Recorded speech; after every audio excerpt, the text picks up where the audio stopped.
So last week, a week ago today, we were having a vibrant with Chance and Mario and Elsie King and I, and it was kind of neat because it was like a global weave, with LC down there in Australia. Um, so that night, I took some of my lovely mugwort and went to sleep and had vast dreams. Like that's the best way I can describe it. Is vast is the perfect word to summarize it. And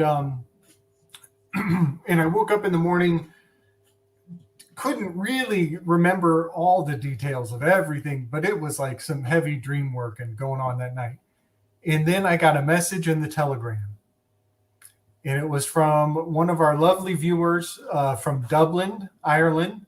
Shireen Stapleton is her name, and I invited her on tonight, but it's like the butt crack of the morning right now for her, so she couldn't quite make it, but she gave me permission to tell the story and to share this lovely exchange that we had.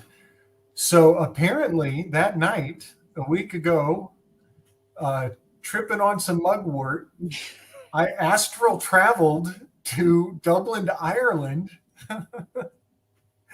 and visited our lovely friend Shireen, and she left me this message. We had some correspondence the next day, and I'm just going to try to press play and see if it comes through. You guys tell me how this translates here. Oh, if you forward it to me on Telegram, I can definitely make sure it plays well. Okay, let me try doing that. Or forward it to the Vibrant call-in line since it's going to be public anyway. Whatever works, I'll watch out. She has a fabulous accent. I'm very excited for you guys to hear her voice. She has a great accent. I am too. I love Irish accents. Oh my gosh. Yeah. And Dublin specifically was brought up briefly in that show. It was the Spire. Yeah. And the Hellfire Club. You guys talked Was about. it? Oh brought that up. my gosh. That's cool. Now I have to go back and watch it all over again. I'm going to send it straight to you, Chance. I'm going to have to watch it over and see what we were saying about Dublin. That's way cool. Yeah, there's like a needle in the middle of town, and it's like their city center thing. Okay, you guys just keep it going, and I will set this up so that the volume is all leveled properly. There's 4 short messages here, so give me a sec. Yeah. Okay. Yeah, please. We were talking about their obelisk. Yeah, basically. So we were in Dublin, and we were walking around, and there's this huge needle you can see from pretty far distances, actually. And it turns out that this needle spire was like their city center obelisk. And I was talking about polar symbolism and how different towns and regions and what have you have like their sacred center that they mark. And then we went to the Hellfire Club, which is like right outside of Dublin. And wouldn't you know it, like the front of the Hellfire Club, which Benjamin Franklin was a part of, right? And if Jim were here, I wish he were here so he could say his. He is here, but I'll say it for him. Fuck you, Benjamin Franklin. There you go. Funny enough, the Hellfire Club, and this is all thanks to our visit there, was due to Thomas Sheridan. He has this like occult Dublin video, and it really shaped our trip. It was amazing. And the front of the Hellfire Club faces that spire. And so I can't help but think it's some sort of like geomancy sort Big of thing, time. right? Yeah. Yeah. Wow. So I thought that was interesting for sure. That is amazing that we were talking about that location. I didn't even remember that. See, these are the things your subconscious is capable of. Picking up on that conversation, going to it while you're sleeping, coming back, and you have no idea what your own little mischievous Right. self has been up to. Yeah, exactly. Yes. So she left these messages, and they are accurate on many layers and many levels. So I gave her a message in our sleep, and she contacted me the next day to relay the message back to me. And it is so accurate, like spiritually, metaphorically, and coincidentally. I've got them ready now. You ready? Okay. Yeah, Beautiful. just fire away on those voice messages. These are great. Okay, so about 1 minute and 20 seconds, maybe less than that, so not too long. Here we go. Okay.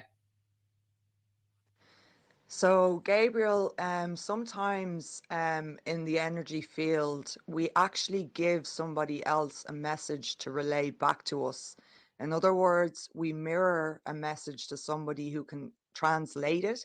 In this case, that's me. So it's more like a message. That's why I felt responsible to send it to you. So what you showed me was that there's a part of your life that you're having a little bit of struggle with because it was to do with your legs. But I can tell you now that you're going to overcome this obstacle, and you're going to overcome it and shock yourself doing it. You managed to master walking around on stumped legs like you had no knees whatsoever, and you were wearing red, and red represents passion and it can represent anger. But I reckon in this dream it's more to do with something you're very passionate about, and perhaps it's kind of hidden from people. It's something you keep to yourself. You're not really ready to show, but you're getting ready to show what it is. Also, the sun was very bright. I believe you're a Leo, if I'm correct. If I'm not, correct me. If you are, you're a shy Leo, if I'm right. Okay, so that's that. Whoa. Isn't that cool? Oh, Nice, I can't dude. hear you, Mark. That is really cool. Say That it was again, awesome. Mario? I got chills hearing that. Like my scalp is like vibing. Anyway, that's good stuff. Yes. So she is quite on point about in a few different ways. For one, I actually my car, which is red, is having a hard time right now. It's actually having some hydraulic issues. It bottoms out on if I hit bumps too hard. So it's actually like literally riding way too low, much like she said. So I do have a vehicle that is having a hard time right now and is getting around, and it is red, much like she said I was dressed in red. And that is probably going to be up and running very soon, and I can't wait. I'm so excited to be back on the road again.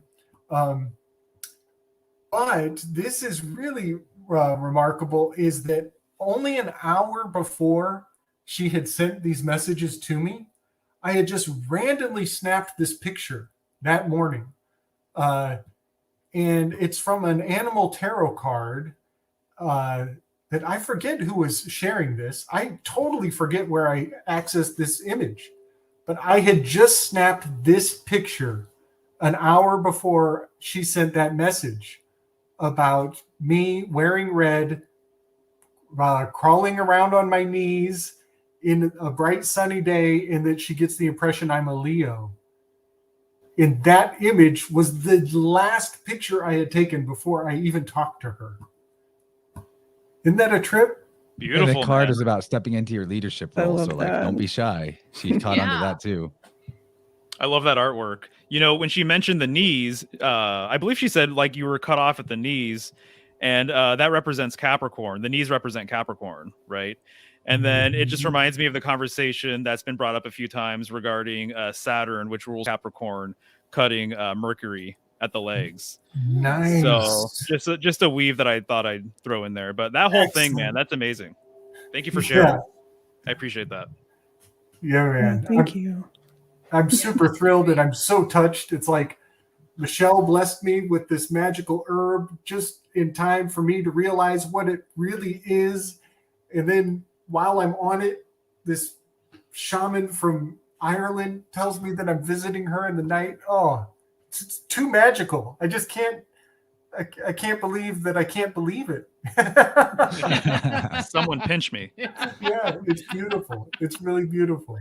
Well, I'm gonna save it, but I've got a funny dream, at least a couple of dreams that are worth sharing from the mugwort. But I want to let Rachel bring us her tea tips.